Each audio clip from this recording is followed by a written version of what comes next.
क्या पढ़ना है, लिंग निर्धारण पढ़ना है। ठीक है बाबू, तो आप लोग जनरली समझिए, इसको ज्यादा हार्डली समझने की आवश्यकता नहीं है। आपके एग्जाम में बाबू ये कम से कम बाबू 2-4 नंबर का जरूर पूछ देता है, ऑब्जेक्टिव में आपसे पूछे।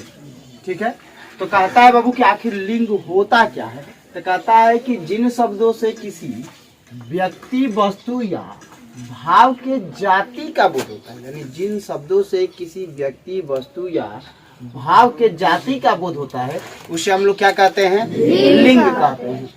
ठीक है बाबू, कहता है कि लिंग मुख्य रूप से कितने प्रकार के होते हैं, 2 प्रकार के।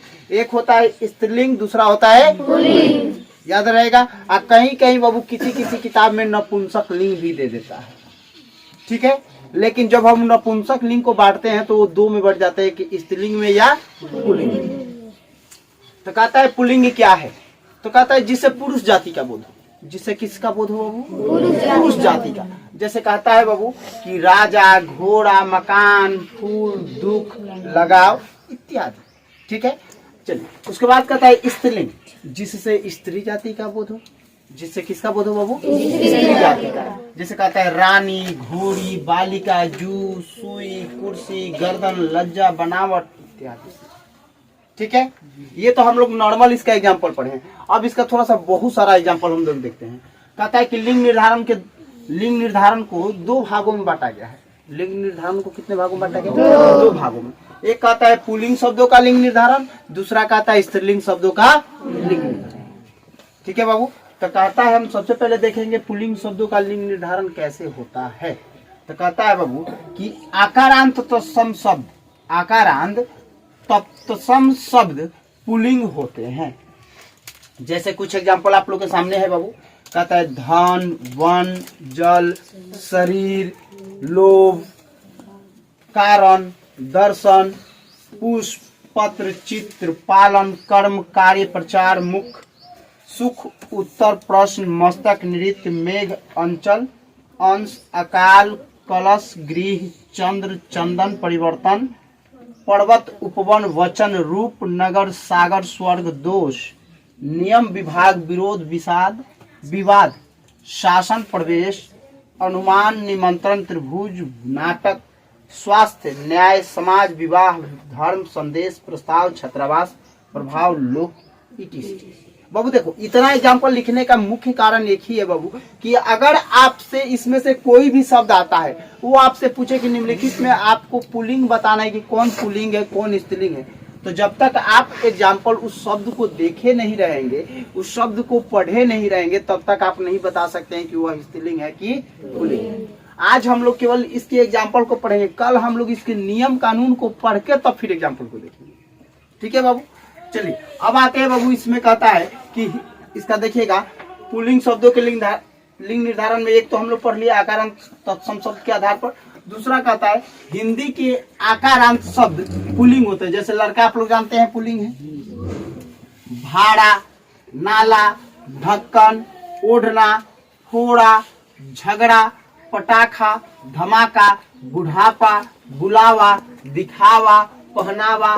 देखिए इसमें बहुत सारे शब्द हैं जिनके अंत में वाह आ रहा है। ठीक है, भुलावा, चिमटा, छाता, हथौड़ा, जंगिया, जुर्माना, पहिया, चमड़ा, पैसा, कपड़ा, काढ़ा, रायता, सिरका, तांबा, लोहा, सोना, शीशा, कांसा, रांगा, पराठा, हलवा, मसाला, पर्दा, गुस्सा, रास्ता, चश्मा, किस्सा इत्यादि। ये सब हमारे क्या है बाबू, पुल्लिंग शब्द है। क्या है, पुल्लिंग शब्द है।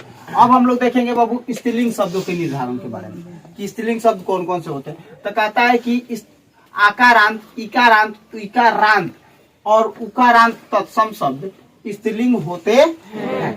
जैसे कहता है आकारांत तत्सम में दया, माया, कृपा, लज्जा, क्षमा, शोभा, सभा, प्रार्थना, रचना, घटना, अवस्था, नर्मता, सुंदरता, ईर्ष्या, भाषा, अभिलाषा, आशा, निराशा, कला, इच्छा, आज्ञा, रक्षा, घोषणा, परीक्षा, योग्यता, सीमा, संस्था, सहायता, शिक्षा, व्यवस्था, सूचना, सेवा, सेना इत्यादि। ये सब हमारे क्या है बाबू, स्त्रीलिंग शब्द है। कौन से शब्द है? अब इसी में देखते हैं इकारांत में अनुवत्ती, श्रुति, पूर्ति, जाति, समिति, नियुक्ति, रीति, शक्ति, हानि, स्थिति, परिस्थिति, शांति, संधि, छवि, रुचि, अगिल, ये सब हमारे क्या है बाबू? स्त्रीलिंग शब्द है। क्या है? स्त्रीलिंग शब्द है। उसके बाद में इकारांत में देखते हैं नदी, नारी, कुंडली, गोष्ठी। उकारांत में देखते हैं मृत्यु, आयु, वस्तु, ऋतु, वायु। अब हमारा इतना लिखवाने का अर्थ बाबू पता है क्या है? कि अगर आपके एग्जाम में, मैट्रिक के एग्जाम में या किसी भी जिसमें बाबू ये लिंक पूछा जाता है, मैट्रिक में तो डेफिनेट है कि आपसे पूछा जाएगा। अगर उसमें कहीं कहता है कि आप हमको बताइए कि कुर्सी हमारा कौन सा लिंग है, तो आप क्या बताओगे? स्त्रीलिंग है कि पुल्लिंग है? क्या है बाबू? स्त्रीलिंग। अगर हम आपसे कहे कि सर जी हमारा पर्वत निम्नलिखित में कौन सा लिंग है? क्या है बाबू? अगर हम कहते हैं सर जी योग्यता कौन सा लिंग है? कौन सा लिंग है? योग्यता कौन सा लिंग है बाबू? तो जब तक हम इस उदाहरण को पढ़ेंगे नहीं तब तक हमको समझ में आएगा। क्योंकि याद रखिए बाबू, मैट्रिक के परीक्षा में बाबू एक एक नंबर इकट्ठा करने के बाद ही आप हाईएस्ट स्कोर कर सकते हैं। ठीक है, तो आई होप बाबू कि ये सब चीज आपको समझ में आ गया होगा। तो कल हम लोग इसके जो भी इसके नियम कानून है, ठीक है, कि किसी को हम शॉर्ट रूप में कैसे पहचान सकते हैं कि यह पुल्लिंग है कि यह स्त्रीलिंग है, कल उस नियम कानून को हम लोग पढ़ेंगे।